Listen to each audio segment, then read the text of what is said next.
į individualias konsultacijas paprastai žmonės ateina vedami, ne su džiaugsmu, ne pasidžiaugti norėdami, ne, kaip jiems lengva, kaip jiems paprasta, kaip jie siekia lengvai tikslų. Atvirkščiai, jie daugiau ateina su klausimais, kaip man gyventi kitaip, kaip man nubrėžti ribas, kaip man jaustis gerai net ir tada, kai viskas krenta iš rankų ir taip toliau ir panašiai. Nerimas, panikos atakos, emocijų svyravimai, sielvartas, praradimai, netektis, depresinės nuotaikos. Su visais tokiais ir panašiais klausimais žmonės kreipiasi į mane, arba į mano kolegas, kai jau patys nesusitvarko, kai jau reikia jiems pagalbos iš šono.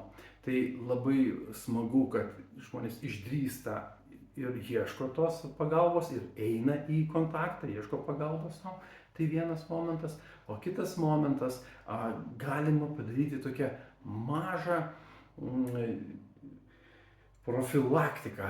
Dažniau paklausti savęs, o kaip aš jaučiuosi šioje vietoje, kokie tie yra jausmai, kas man tos jausmus sukelia, ne? Kas su manim vyksta, ką aš noriu daryti su tuo savo suvokimu ir ką galiu padaryti. O tokie 3 klausimai tikrai gali išgelbėti, pavadinkim taip, iš tokių sudėtingesnių situacijų arba įgalinti, įkvėpti kitiems veiksmams, kitiems žingsniams.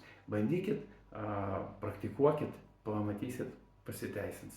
O į ką visada galite kreiptis arba į mane, arba į mano kolegas.